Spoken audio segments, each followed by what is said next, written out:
Hi everyone, this is Sinclair, a video podcast detailing the work and discoveries done by David Sinclair's lab group at Harvard Medical School. Before we begin taking a look at some ways that you can combat your own aging, let's do a quick review of what we learned from episode 2, Why Do We Age? In it, David laid out a couple of the older theories about why we age, like the theory that the accumulation of mutations in our DNA leads to aging, or the free radical theory of aging, whereby free radicals damage our cells, resulting in aging, and why none of them completely explain why aging occurs in the first place. Sure, both phenomena are seen within our bodies as we get older, but neither explains at a fundamental level why we age. They merely explain it at a descriptive level. It's akin to saying that the reason a boat is sinking is because there's a hole in it. But what caused the hole in the first place? To answer that, we must turn to David's information theory of aging. Put simply, his theory states that we age for one singular reason: a loss of information.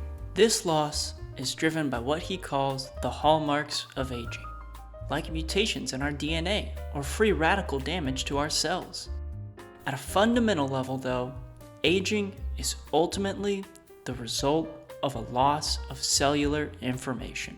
As we get older, our cells lose their memory of what it means to be a young, healthy cell and slowly turn into old cells. This is why we age. But we are in luck, because just like a scratched DVD that doesn't work anymore, it may be possible to recover this lost cellular information and revert our cells, and thus our bodies, back into a younger state. If you want to learn more about the cellular phenomenons that drive this loss of information in our cells, or David's information theory of aging, I recommend going back and listening to the second episode, Why Do We Age? But if you're wondering what you can do to prevent the loss of the cellular information in the first place and prevent premature aging, you've come to the right place. In this episode, we'll be taking a look at some of the basics to anti-aging. Specifically, I'll be laying out some everyday behaviors and practices that are proven to slow aging. So what are these magical behaviors and practices? Well, you might have actually heard of some of them before, maybe even all of them. I'll let David introduce the first three. What I do. Save or eat fewer calories, don't sweat the small stuff, and exercise. I don't give medical advice. And for the final touch, I'll throw sleep into the mix. With that, we have what I like to call the 4 pillars to anti-aging: food, exercise, stress, and sleep. So, how do you maximize the effect of the 4 pillars to get the most out of your own life? Is it some sort of complex regimen of a keto-based, intermittent fasting diet topped with hot yoga and CrossFit, served with a side of meditation and sleep studies? Well, it could be, but luckily, at a fundamental level, fulfilling the 4 pillars is actually pretty simple.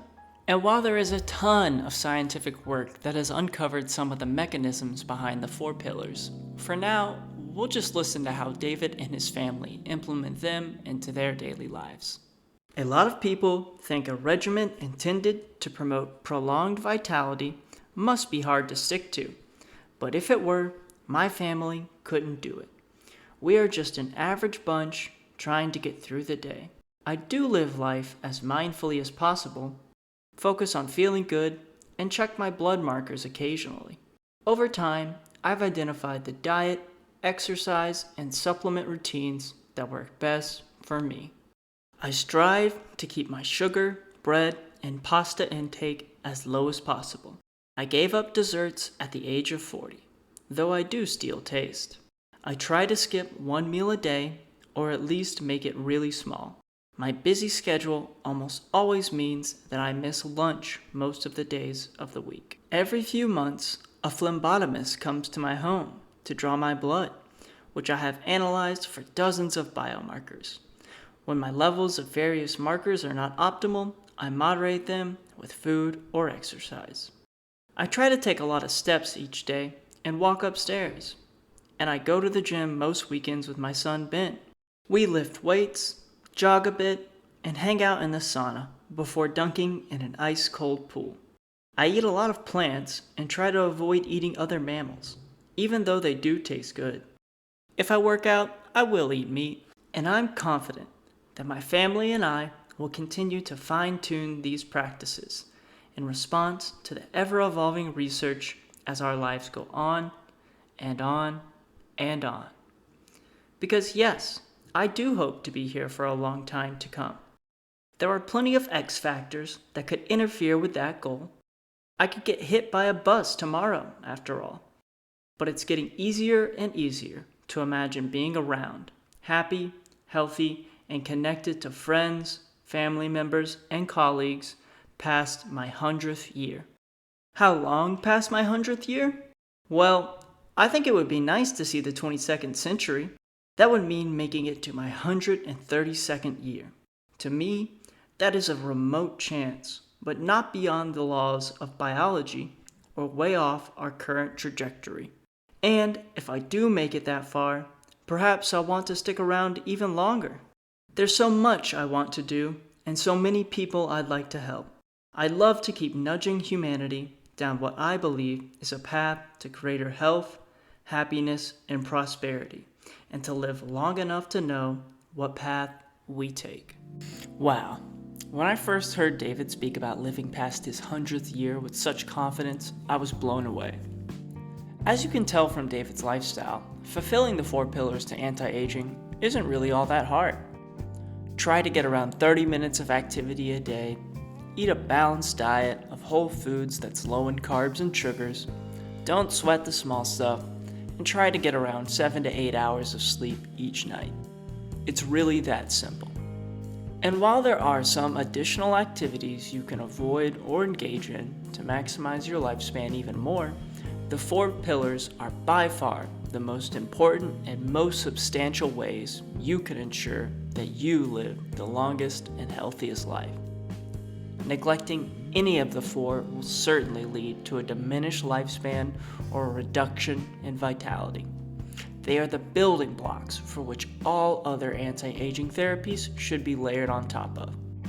It will do you no good to take the latest anti-aging therapies without satisfying the 4 pillars. And with that, I'll leave you with an excerpt from David on food. After 25 years of researching aging and having read thousands of scientific papers, if there's one piece of advice that I can offer, one surefire way to stay healthier longer, one thing you can do to maximize your lifespan right now, it's this: eat less. This is nothing revolutionary, of course. As far back as Hippocrates, the ancient Greek physician, doctors have been espousing the benefits of limiting what we eat, not just by rejecting the deadly sin of gluttony, as the Christian monk Evagrius Pontificus counseled in the 4th century, but through intentional asceticism, not malnutrition, not starvation. These are not pathways to more years, let alone better years, but fasting, allowing our bodies to exist in a state of want more often than most of us allow in our privileged world of plenty, is unquestionably good for our health and longevity.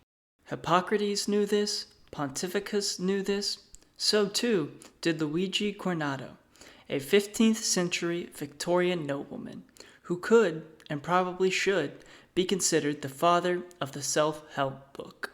The son of an innkeeper, Cornado made a fortune as an entrepreneur and lavishly spent his money on women and wine. By his mid-30s, he was exhausted by food, drink, and sex, the poor guy, and resolved to limit himself in each regard. The historical record is a bit vague on the details of his sex life after that fateful decision, but his diet and drinking habits have been well documented. He ate no more than 12 ounces of food and drank 2 glasses of wine each day. I accustomed myself to the habit of never fully satisfying my appetite, either with eating or drinking, Cornado wrote in his first discourse on the temperate life, always leaving the table well able to take more. Coronado's discourses on the benefits of Viva la Sombria might have fallen into obscurity had he not provided such compelling personal proof that his advice had merit. He published his guidance when he was in his 80s and in exceptional health, no less. And he died in 1566 at nearly, and some sources say more, than 100 years old. And that was just a little taste, no pun intended, of the importance of calorie restriction. In future videos, I'll be taking a deeper look into each of the 4 pillars, diving into the science behind why they work, and looking at the literature that shows how effective they can be at increasing your lifespan. In the next video, I'll be introducing what I like to call the 5th lever, which is composed of a couple supplements and molecules that have shown promising effects in the field of anti-aging, and if used correctly, could lead to both an extended lifespan and increased vitality. If you're interested in learning more about anti-aging and would like to support the channel, consider buying David's book Lifespan via the link in the description. And as always, if you'd like to learn more about anti-aging or support the channel, please like, subscribe, or follow it on any of the platforms in the description. Thanks for listening, and until next time.